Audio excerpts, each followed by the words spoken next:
ഹരിശ്രീ ഗണപതയേ നമ. അവിഘ്നമസ്തു.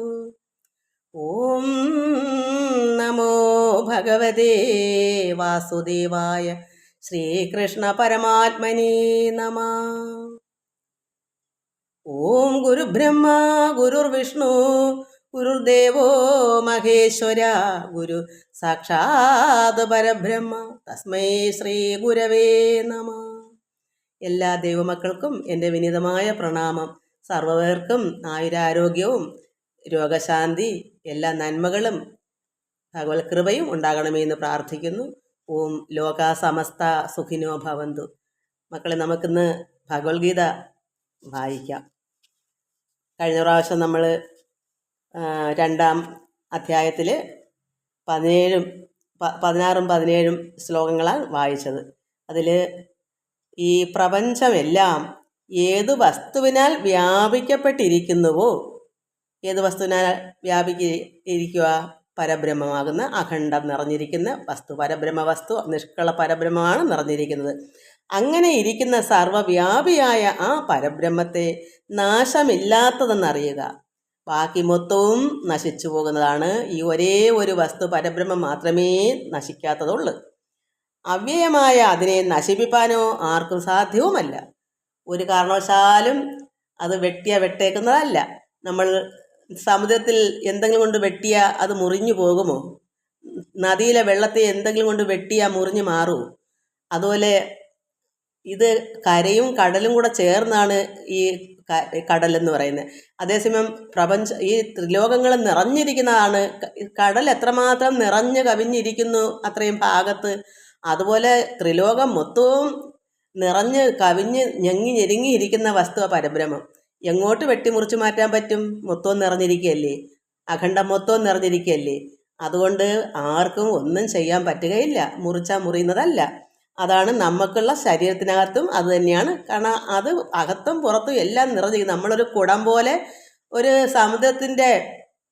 സമുദ്രത്തിനകത്തോട്ട് വെച്ച് ഒരു കുടം താത്ത് വെച്ചാൽ ആ കുടത്തിനകത്ത് വെള്ളം നിറയും. അത് നമ്മുടെ ശരീരമാണെന്ന് കൂട്ടിക്കോ. ആ കുടം സമുദ്രത്തിൽ വെച്ച് തന്നെ അത് പൊട്ടുവാണെങ്കിൽ ആ വെള്ളം എങ്ങോട്ട് ചേരും? പുറത്തും വെള്ളമല്ലേ. കുടം സമുദ്രത്തിന് അടിയിലിരിക്കുക, വെള്ളം നിറഞ്ഞിരിക്കുക. അതൊരു ശരീരം പോലെ കുടം. ആ കുടം ഉടഞ്ഞാൽ ആ വെള്ളത്തിലോട്ട് തന്നെ ആ കുടമേ അവിടെ നിന്ന് മാറുന്നുള്ളൂ. ലയിച്ചിരിക്കുന്നത് എന്താ? അകത്തും പുറത്തും മൊത്തവും വെള്ളം. അപ്പോൾ അതെങ്ങോട്ട് മാറുന്ന? അവിടെ തന്നെ അതിൽ തന്നെയല്ലേ വെള്ളം. അതുപോലെയാണ് നമ്മുടെ കുടമാകുന്ന നമ്മുടെ ശരീരം മരിച്ചു പോവുകയോ ചെയ്യുമ്പോൾ ആ അഖണ്ഡം നിറഞ്ഞിരിക്കുന്നതാണല്ലോ പരബ്രഹ്മ വസ്തു. അത് ഈ വെള്ളം എങ്ങനെ ശരീരം കുടം ഉടയുമ്പോൾ എങ്ങനെ ചേരുന്നു? അതുപോലെ തന്നെയാണ്. എങ്ങോട്ടും അത് മുറിഞ്ഞു മാറുന്നതല്ലാത്തത് കൊണ്ട്, നമ്മുടെ ഉള്ളിനകത്തും പുറത്തും എല്ലാം ഒരുപോലെ വ്യാപിച്ചിരിക്കുന്നത് കൊണ്ട് ആർക്കും ഇതിനെ നശിപ്പിക്കാൻ പറ്റുന്നതല്ല. അവ്യയമായ അതിനെ കാണാൻ പറ്റാത്തതാണ്. അതുകൊണ്ട് അതിനെ നശിപ്പിക്കാൻ ആർക്കും സാധ്യമല്ല എന്നാണ് നമ്മൾ കഴിഞ്ഞ പ്രാവശ്യം വായിച്ചത്. നമുക്ക് 18ാമത്തെ ശ്ലോകം വായിക്കാം. ഭഗവാൻ പറയുന്നു: അന്തവന്തൈമേ ദേഹ നിത്യസ്യോക്ത ശരീരിണ അനാശിനോ പ്രമേയസ്യ തസ്മാദ്യുധ്യുസ്വ ഭാരത. അല്ലയോ അർജുന, ഭഗവാൻ അതിനോട് പറയുന്നു, നിത്യനായും നാശമില്ലാത്തവനായും അറിയപ്പെടുവാൻ കഴിയാത്തവനുമായിരിക്കുന്ന ആത്മാവ് എങ്ങനെ ഇരിക്കുന്നു? ദേഹത്തോടു കൂടിയവനായ ആത്മാവിൻ്റെ ഈ ദേഹങ്ങൾ, നമ്മളെല്ലാ ദേഹങ്ങളാണ്. ഈ ദദേഹങ്ങൾ എല്ലാ വസ്തുവിലും, പൂച്ചയിലും മൃഗത്തിലും പക്ഷിയിലും മനുഷ്യരിലും എല്ലാം നമ്മുടെ ശരീരം ഈ കുടം എങ്ങനെയാണ്, അതുപോലെ എല്ലാം ഓരോരോ കുടവും കലവും ഇതൊക്കെ ഓരോ മൺപാത്രങ്ങൾ പല രീതിയിലല്ലേ ഉണ്ടാക്കി വെക്കുന്നത്. അതുപോലെ നമുക്കൊക്കെ ഓരോ രീതിയിലാണ്. മനുഷ്യൻ്റെ കുടം ഒരു രീതി, മൃഗത്തിൻ്റെ കുടം വേറൊരു രീതി, പക്ഷിക്ക് വേറൊരു രീതി കുടം വയ്ക്കുന്നത്. ഇതെല്ലാം പല പല മൺപാത്രങ്ങൾ പോലെ തന്നെയാണ് ഓരോരോ ശരീരങ്ങൾ. ഈ ശരീരത്തിനകത്തും ഈ ആത്മാവുണ്ട്. അപ്പം അങ്ങനെ ദേഹത്തോടു കൂടിയവനായ ആത്മാവിൻ്റെ ഈ ദേഹങ്ങൾ, അത് നമ്മളിലെല്ലാം ഉള്ള ദേഹങ്ങൾ അവസാനമുള്ളവയാണെന്ന് പറയപ്പെടുന്നു. അതായത് നമ്മളെല്ലാ ദേഹങ്ങളും നശിച്ചു പോകുന്നു. ആരാ നശിക്കാത്തേ? ആ പരബ്രഹ്മമായിരിക്കുന്ന നിഷ്കള ആത്മാവ് മാത്രമേ ഉള്ളൂ നാശമില്ലാത്തത്. അത് വസിക്കുന്ന ഈ ദേഹങ്ങൾ, പരമാത്മാവ് വസിക്കുന്ന ഈ ദേഹങ്ങൾ, ആത്മാവിൻ്റെ ഈ ദേഹങ്ങൾ അവസാനമുള്ളവയാണെന്ന് പറയപ്പെടുന്നു. അതിനാൽ നീ യുദ്ധം ചെയ്താലും ഇന്നല്ലെങ്കിൽ നാളെ ആയാലും ഇത് ദേഹം നശിക്കുന്നതാണ്. അതുകൊണ്ട് യുദ്ധം ചെയ്യാതിരിക്കണ്ട, നീ യുദ്ധം ചെയ്യൂ. ഇവിടെ ഞാനെന്ന് പറയുന്നത് ആരാ? പരമാത്മാവ്. ഈ ഞാനിനെ ആർക്കും ഒന്നും ചെയ്യാൻ പറ്റൂല. ഇന്ന് എല്ലാവരും അറിവില്ലാതെ പറഞ്ഞു ഞാൻ കൊന്നു, അല്ലെ ഞാൻ ഇന്നപോലെ ചെയ്തു, ഞാൻ അത് ചെയ്തു, ഇത് ചെയ്തു. പക്ഷേ ഈ ഞാനിന് ഒരു കർമ്മവും ഇല്ല. അത് കർമ്മമായിട്ട് യാതൊരു ബന്ധവും ഈ ഞാനിനില്ല. പരമാത്മാവിന് ഒരു കർമ്മവും ഇല്ല. നമ്മളെല്ലാം ദേഹം മൊത്തവും എല്ലാം നിറഞ്ഞിരിക്കുന്ന ഒരു വസ്തു എന്നേ ഉള്ളൂ. അത് ഒരു കർമ്മവും ചെയ്യുന്നില്ല. അതിനെ ആർക്കും ഒട്ടൊന്നും ചെയ്യാനും പറ്റത്തില്ല. അത് ആരെയും ഒന്നും ചെയ്യുന്നതുമില്ല. പരബ്രഹ്മ വസ്തു ആരെയും കൊല്ലുന്നുമില്ല. അതുപോലെ തന്നെ തിരിച്ച് ആത്മാവിനെ ആരും കൊല്ലുന്നില്ല. രണ്ടും അങ്ങോട്ടും ഇങ്ങോട്ടും ചെയ്യാൻ പറ്റാത്തൊരു പരബ്രഹ്മ വസ്തുവാണത്. അതുകൊണ്ട് ദേഹങ്ങളാണ് നശിക്കുന്നത്. അതിന് അവസാനമുള്ളവയെന്ന് പറയുന്നത്. അത് നമുക്ക് എപ്പോഴായാലും നമ്മുടെ ശരീരത്തിന് മരണമുണ്ട്. അതിനാൽ നീ യുദ്ധം ചെയ്താലും നീ ആരെ ഓർത്തും വിഷമിക്കണ്ട. ഈ ആത്മാവ് ആരെയും കൊല്ലുന്നില്ല, ആരെയും കൊല്ലിക്കപ്പെടുന്നതുമില്ല. അതുകൊണ്ട് അതിന് നാശവുമില്ല. ദേഹത്തിന് മാത്രമേ അത് ഇന്നല്ലെങ്കിൽ നാളെ ആയാലും എപ്പോഴായാലും അതിന് അന്ത്യമുണ്ട്. ഇന്ന് അർജുനൻ അത് ചെയ്തില്ലെങ്കിൽ പോലും വേറൊരാളത് ചെയ്തിരിക്കും. എപ്പോഴും നമുക്കുള്ള വിധി പോലെയാണ്. ഒരു ശരീരം എത്ര നാൾ ഇരിക്കണമെന്ന് ഈശ്വരൻ വിധാതാവ് കൽപ്പിച്ചാണ് ഇങ്ങോട്ട് വിടുന്നത്. അത് ഇന്നാണ് എൻ്റെ ശരീരം ഇന്ന് പോകണമെന്നുണ്ടാൽ അത് അവിടുന്ന് കൽപ്പിതമാണ്. അത് അന്നേരം പോയേ പറ്റൂ. അത് വേറൊരാളിൻ്റെ ശരീരം മുഖാന്തരം ചെയ്താലും ആ ആത്മാവ്, ഇപ്പം അർജുനൻ്റെ ഉള്ളിലിരിക്കുന്ന ആത്മാവ് ആരെയും കൊല്ലുന്നില്ല, യുദ്ധം ചെയ്യുന്നില്ല. ആ ശരീരമാണ് ഇത് ചെയ്യുന്നത്. അതുകൊണ്ട് നീ യുദ്ധം ചെയ്താലും, അല്ലയോ അർജുന, നിത്യനായും നാശമില്ലാത്തവനായും അറിയപ്പെടുവാനോ കഴിയാത്തവനുമാണ് ആരാ? പരമാത്മാവ്. അപ്പോൾ അത് നിത്യനാണ്, അതിന് നാശമില്ല, അത് അറിയാനൊന്നും സാധ്യവുമല്ല. നമുക്ക് കണ്ടുപിടിക്കാൻ പറ്റാത്ത, അറിയപ്പെടുവാൻ നമുക്ക് അത് അനുഭവിക്കാനേ പറ്റൂ. അല്ലാതെ നമുക്ക് വെള്ളത്തിനെ കണ്ടാൽ നമുക്ക് വെള്ളമാണെന്ന് അറിയാം. അതുപോലെ ഈ ആത്മാവിനെ കാണാൻ പറ്റുകയില്ല, അറിയാൻ പറ്റുകയില്ല. എന്നാൽ അത് അനുഭവിച്ച് അതിൻ്റെ രസം, അതിൻ്റെ ആനന്ദം അത് നമുക്ക് മനസ്സിലാക്കാൻ പറ്റും. അതുകൊണ്ട് അറിയപ്പെടുവാൻ കഴിയാത്തവനുമായിരിക്കുന്ന ദേഹത്തോടു കൂടിയവനായ നമ്മുടെ ഓരോരോ ദേഹത്തിലും ഉണ്ട്. അങ്ങനെയുള്ള ആത്മാവിൻ്റെ ഈ ദേഹങ്ങൾ, നമ്മളെ ഓരോ ദേഹങ്ങളും അവസാനമുള്ളവയാണെന്ന് പറയപ്പെടുന്നു. അതിനാൽ നീ യുദ്ധം ചെയ്താലും എല്ലാ ദേഹങ്ങളും അങ്ങനെയാണ്, ഒന്നും നിലനിൽക്കത്തില്ല. ആത്മാവ് മാത്രമേ നിലനിൽക്കുന്നുള്ളൂ. 19-ാമത്തെ ശ്ലോകം. യേനം വേത്തി ഹന്താരം യച്ഛൈനം മന്യതേ ഹതം ഉഭൗ തൗ ന വിജാനീതോ ന്യായം ഹന്തിന ഹന്യതേ. ഏവൻ അന്യനെ ഈ ആത്മാവിനെ കൊല്ലുന്നവനായി അറിയുന്നുവോ. അപ്പം ഏവൻ, ഇപ്പം ഞാനാണ്, ഞാൻ തന്നെ എന്ന് കൂട്ടിക്കോ. അപ്പം ഞാൻ ഏവനാ, ഒരുത്തനാ. അന്യനാരാ? ഞാനെന്ന് പറയുന്നത് ശരീരമാകുന്ന ഞാനെന്ന് കൂട്ടിക്കോ. അത് എന്നിലെ ഞാനാണ് ആത്മാവ്. അപ്പോൾ എന്നിൽ ആ ഞാനുണ്ട്. ആ ഞാൻ അന്യനാണ്. എന്നെയും ആ ഞാനിനെ കൂടെ ചേർക്കുമ്പോൾ ഈ ശരീരത്തുമായിട്ട് യാതൊരു ബന്ധവും ഈ ആത്മാവിനില്ല. അത് അന്യനാണ്. നമ്മുടെ ദേഹത്ത് നിറഞ്ഞിരിപ്പുണ്ട്, പക്ഷെ അത് അന്യനാണ്. അപ്പോൾ എന്നിലെ അന്യനെ ഈ ആത്മാവിനെ കൊല്ലുന്നവനായി അറിയുന്നുവോ. അപ്പോൾ എന്നിലിരിക്കുന്ന ആത്മാവിനെ അത് കൊല്ലുന്നവനായി അറിയും അജ്ഞാനികൾ, അങ്ങനെ അറിയുന്നുവോ. അതുപോലെ തന്നെ ഏവൻ, അത് വേറൊരുത്തൻ, അന്യനാൽ ഈ ആത്മാവിനെ കൊല്ലപ്പെടുന്നവനായി അറിയുന്നുവോ. അവർ രണ്ടുപേരും വാസ്തവത്തെ അറിയുന്നവരല്ല, അജ്ഞാനികളാ, യഥാർത്ഥത്തെ അറിയത്തില്ല. അതായത് രണ്ടുപേര്, ഇപ്പം രണ്ട് വ്യക്തികൾ തങ്ങളെ അടികൂടുകയോ അല്ലെങ്കിൽ യുദ്ധം ചെയ്യുകയാണെന്ന് കൂട്ടിക്കോ. അപ്പം ഒരുത്തനിലും മറ്റൊരുത്തനിലും രണ്ടിലും ആരാണുള്ളത്? ഞാനാണ്. ഈ ഞാനെന്ന് പറയുന്ന ഒരേ ഒരു വസ്തുവുള്ളൂ, അത് രണ്ടില്ല. പരബ്രഹ്മം, പരമാത്മാവാകുന്ന ഈശ്വരൻ ഏകനാണ്. അത് അപ്പുറത്തവനിലും ഇപ്പുറത്തവനിലും ഈ രണ്ടുപേരും തങ്ങളിൽ യുദ്ധം ചെയ്യുന്നവരും അതിന് രണ്ടിലും ഇരിക്കുന്ന ഈ ഞാൻ തന്നെയാണ്, പരമാത്മാവ് തന്നെയാണ്. അപ്പോൾ ഈ ഞാനിനെ ആർക്കും ഒന്നും ചെയ്യാൻ പറ്റൂല, വെട്ടിമുറിക്കാൻ പറ്റുന്നതല്ല. ആരെയും വെട്ടിയും മുറിച്ചൊക്കെ അല്ലേ കൊല്ലാൻ പറ്റൂ. അങ്ങനെ മുറിച്ചാൽ മുറിയുന്നതല്ല. വെള്ളത്തെ നമ്മൾ നദിയിലോ സമുദ്രത്തിലോ കിടക്കുന്ന വെള്ളത്തിന് നമ്മൾ എന്തുകൊണ്ട് വെട്ടിയാലും അത് വെട്ടേക്കത്തില്ല. അതുപോലെ തന്നെയാണ് ഈ പരമാത്മാവിനെ ആർക്കും കൊല്ലാൻ പറ്റുകയില്ല, ഏകനാണത്. അപ്പോൾ അതുകൊണ്ട് ഈ രണ്ട് ആൾക്കാർ അപ്പുറം ഇപ്പുറം യുദ്ധം ചെയ്യുന്നു. പക്ഷേ ഞാൻ നിന്നെ കൊല്ലോടാ എന്ന് പറഞ്ഞാൽ ഈ ഞാനെന്ന് പറയുന്ന ആളാരാ, നീ എന്ന് പറയുന്ന ആളാരാ? രണ്ടും ഒന്നല്ലേ. അതിലും ഞാനാണ്, ഇതിലും ഞാനാണ്. ഞാനെന്ന് പറയുന്ന ആരാ? പരബ്രഹ്മം, പരമാത്മാവ്. അപ്പോൾ ഈ രണ്ടു പേരും തങ്ങൾ യുദ്ധം ചെയ്യുന്നു. പക്ഷേ ഈ രണ്ടു പേർക്കും യഥാർത്ഥ ഞാനിനെ അറിയുന്നില്ല. ഞാൻ ആരാണെന്ന് അവർക്ക് രണ്ടുപേർക്കും അറിയാൻ പറ്റത്തില്ല. അതാണ് ഇവിടെ പറയുന്നത്. ഏവൻ അന്യനെ, ഈ ആത്മാവിനെ കൊല്ലുന്നവനായി അറിയുന്നുവോ, അതുപോലെ ഏവൻ അന്യനാൽ ഈ ആത്മാവിനെ കൊല്ലപ്പെടുന്നവനായി അറിയുന്നുവോ, അവർ രണ്ടുപേരും വാസ്തവത്തെ അറിയുന്നവരല്ല. ഈ രണ്ടുപേരും യുദ്ധം ചെയ്തുകൊണ്ട് നിൽക്കുന്നു. അവർ തങ്ങളിൽ പറയുന്നു, ഞാൻ നിന്നെ തട്ടും അല്ലെങ്കിൽ നിന്നെ കൊല്ലും എന്ന് പറയുന്നത്. ഇപ്പുറത്തവൻ അപ്പുറത്തവനെ കൊല്ലുമെന്ന് പറഞ്ഞാലും അപ്പുറത്തവൻ ഇപ്പുറത്തവനെ കൊല്ലുമെന്ന് പറഞ്ഞാൽ രണ്ടുപേരിലും ആത്മാവാണ്. ആ ആത്മാവും ഈ ആത്മാവും ഏകനാ, ഒരേ ഒരു ആത്മാവ്. കാരണം അഖണ്ഡം നിറഞ്ഞിരിക്കുന്ന ഒരേ ഒരു വസ്തുവാണ്. അത് രണ്ടില്ല, പരബ്രഹ്മൻ രണ്ടില്ല, ഒന്നേ ഉള്ളൂ. ആ ഒന്ന് തന്നെയാണ് നിറഞ്ഞിരിക്കുന്നത് സർവ്വത്തിലും, സർവ്വജീവനിലും, സർവ്വത്തിലും, ലോകം മൊത്തവും നിറഞ്ഞിരിക്കുന്ന, തൂണിലും തുരുമ്പിലും മൊത്തവും നിറഞ്ഞിരിക്കുന്ന ആ പരബ്രഹ്മം ഒന്നേ ഉള്ളൂ. അപ്പം ഞാൻ നിന്നെ കൊല്ലുക പറഞ്ഞാൽ ഈ ഞാനെന്ന് പറയുന്നത് നിന്നിലിരിക്കുന്നതും ഞാനാണ്. എന്നിൽ ഈ ഞാനെന്ന് പറഞ്ഞാൽ എൻ്റെ ശരീരത്തിലിരിക്കുന്നതും ഞാനാണ്. ഈ ഞാനിനെ ഞാനെങ്ങനെ കൊല്ലാനാ? വല്ല രക്ഷയുണ്ടോ?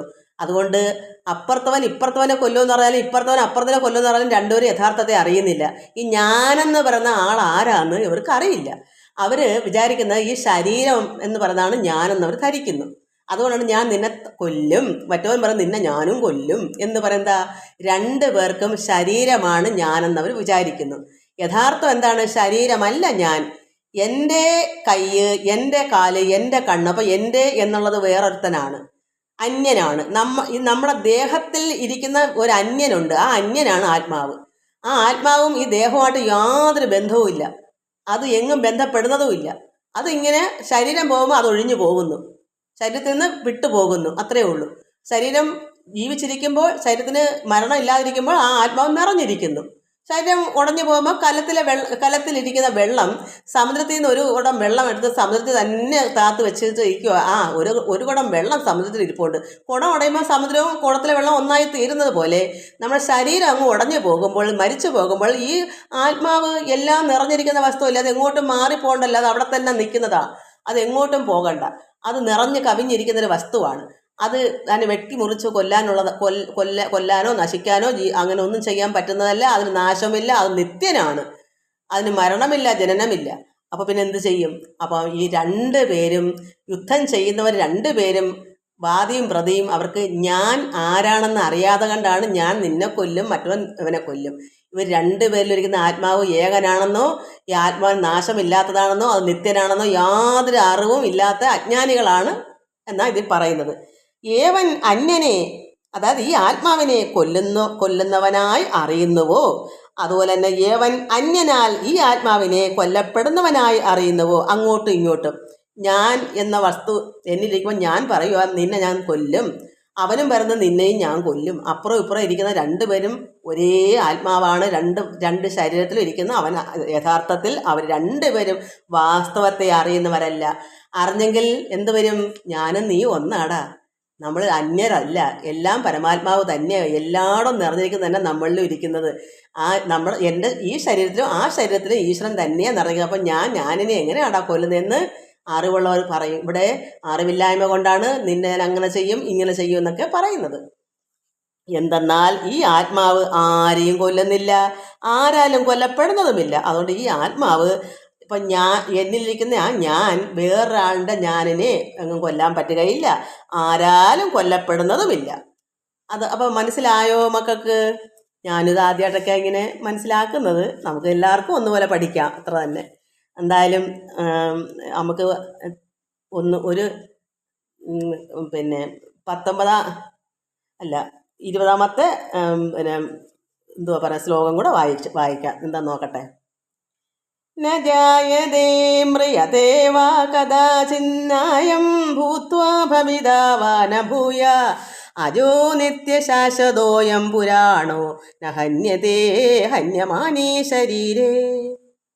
ഇതിൽ ആത്മാവ് ഒരിക്കലും ജനിക്കുകയോ മരിക്കുകയോ ചെയ്യുന്നില്ല. ആത്മാവിന് എങ്ങനെ മരണം? കാരണം മരിച്ചെങ്കിലല്ലേ ജനിക്കാൻ പറ്റൂ, ജനിച്ചെങ്കിലല്ലേ വീണ്ടും വരും. അതുകൊണ്ട് ഇവിടെ പരമാത്മാവായ ഈ ആത്മാവ് ഒരിക്കലും ജനിക്കുകയോ മരിക്കുകയോ ചെയ്യുന്നില്ല. കുറേ കാലം ഇരുന്നിട്ട് പിന്നെ ഇല്ലാതാകുന്നതുമില്ല. ജനന മരണാദികൾ ഇല്ലാത്തതും എന്നും ഒരുപോലെ ആയിരിക്കുന്നതും പുരാതനവും പുതുതായിരിക്കുന്നതുമായ ആത്മാവ് ശരീരം ഹനിക്കപ്പെടുമ്പോൾ ഹനിക്കപ്പെടുന്നതുമില്ല. നമുക്ക് ശരീരമാണ് പഴകി പഴകി വസ്ത്രം കീറുന്ന പോലെ ശരീരം പോകും. പക്ഷെ ആത്മാവ് പണ്ട് പുരാതനമേ എപ്പോഴും അത് പുതുമ തന്നെ, അതിന് പഴക്കവുമില്ല, എപ്പോഴും അത് ഒരേ സ്വഭാവം തന്നെയാണ്. കാരണം ജനന മരണാദികളില്ലല്ലോ, ജനനവും മരണവും ഇല്ല, എന്നും ഒരുപോലെയാണ് അതിരിക്കുന്നത്. അതിന് പുരാതനമെന്നോ പുതുതായിരിക്കുന്നതോ, അങ്ങനെ പുരാതനമെന്നും പുതുമയുള്ളതെന്നും ആത്മാവ് ശരീരം ഹനിക്കപ്പെടുമ്പോൾ ഹനിക്കപ്പെടുന്നതുമില്ല. അപ്പോൾ അത് എപ്പോഴും നിത്യമായിരിക്കുന്ന ഒരു സംഭവം. അതിന് പഴക്കവും ഇല്ല, എല്ലാം എപ്പോഴും ഒരേ അവസ്ഥ. അതാണ് അത് കുറേ കാലം ഇരുന്നിട്ട് പിന്നെ ഇല്ലാതാകുന്നതുമില്ല. ജനന മരണാദികൾ ഇല്ലാത്തതും എന്നും ഒരുപോലെ ഇരിക്കുന്നതും ആണ് ഈ ആത്മാവ്. അത് ജനിക്കുന്നില്ല, അത് മരിക്കുന്നില്ല. അപ്പോൾ പിന്നെ അതിനെ ആർക്കെങ്കിലും കൊല്ലാൻ പറ്റുമോ? വെള്ളത്തിനെ വെട്ടി തുണ്ടമാക്കാൻ പറ്റുമോ? ആത്മാവിനെ എങ്ങനെ വെട്ടി തുണ്ടമാക്കി അതിനെ കൊല്ലാൻ പറ്റും? അതുകൊണ്ട് പരമാത്മാവിന്, ഈ ആത്മാവ് എല്ലായിടവും നിറഞ്ഞ് കവിഞ്ഞ് തിങ്ങിയിരിക്കുന്ന വസ്തു, പരബ്രഹ്മ, നിഷ്കള പരബ്രഹ്മം. അതിന് ജനനവും ഇല്ല, മരണവുമില്ല, അതിനെ ആക്ക് മുറിച്ച് മാറ്റാനും പറ്റുകയില്ല, ഒന്നും പറ്റത്തില്ല. എപ്പോഴും അത് ഒരേ അവസ്ഥയാണ്. അത് ആത്മാവ് ശരീരം, നമ്മുടെ ഈ ശരീരം ഹനിക്കപ്പെടും, നശിച്ചു പോകും. ശരീരത്തിന് എപ്പോഴും ഒരുപോലെ ഇരിക്കില്ല. വസ്ത്രങ്ങൾ കഴുകിയും മിനുക്കിയും ഇട്ടിട്ട് വസ്ത്രം തേഞ്ഞ് അത് നശിച്ച് കീറിപ്പറഞ്ഞ് പോകുന്നത് പോലെ നമ്മുടെ ദേഹവും നശിച്ച് അങ്ങ് പോകും, അതങ്ങ് മരണപ്പെടും. അപ്പോഴും ആത്മാവ് അവിടെ തന്നെ ഉണ്ട്, എങ്ങും പോകുന്നില്ല, അതിന് നാശമില്ല, അത് ഹനിക്കപ്പെടുന്നില്ല. ഇതാണ് നമുക്കിന്ന് മനസ്സിലാക്കേണ്ടുന്നത്. എല്ലാവർക്കും നമസ്കാരം. മനസ്സിലായെങ്കിൽ മക്കളെ കമൻസ് ചെയ്യണേ. എന്തായാലും എനിക്ക് മനസ്സിലായി. ഇത് എല്ലാവർക്കും ഇതുപോലെ മനസ്സിലായോ എന്നാണ് എൻ്റെ സംശയം. മക്കളന്മാരെല്ലാം ഇത് എല്ലാവരും വായിച്ച് പഠിക്കണം. കാരണം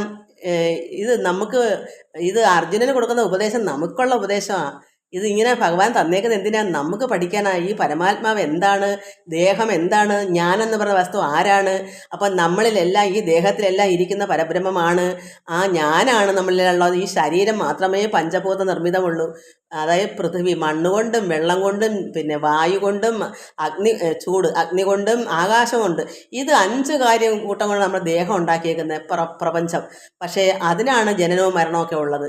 എന്താണ്? നമ്മുടെ വാസനകളാണ് വീണ്ടും വീണ്ടും ജനിപ്പിക്കുന്നത്, നമ്മുടെ കർമ്മഫലങ്ങൾ. അതുകൊണ്ടാണ് ഫലേച്ഛ കൂടാതെ യുദ്ധം ചെയ്യുന്ന പറയുന്നത് നമുക്ക് മുക്തനാവാൻ. ഭഗവാൻ അതൊക്കെ നമുക്ക് ഇനി പോകെ അതൊക്കെ പഠിക്കാൻ ഇതിൽ വരും. ഇപ്പം കുറച്ച് അങ്ങോട്ട് പോകുകയാണ്. ആദ്യമാണിതൊക്കെ. ഇതെല്ലാം മക്കളമാർ പഠിക്കണം, നന്നായി പഠിക്കണം. ഞാനിത് പറഞ്ഞു തരുന്നെങ്കിലും മക്കളെ നിങ്ങൾ എന്നെക്കാൾ ഉപരി പഠിക്കണം. എനിക്ക് പറഞ്ഞു തരുന്നതുകൊണ്ട് ഇത് ശരിയാണോ തെറ്റാണോ എന്നുള്ളത് എനിക്ക് മനസ്സിലാകുന്നു. പക്ഷെ നിങ്ങൾക്ക് മനസ്സിലാകുന്നോ എന്നുള്ളതിന് എനിക്ക് കമൻസ് ചെയ്യുക. എല്ലാവർക്കും നമസ്കാരം. ഹരി ഓം, ഹരി ഓം, ഹരി ഓം.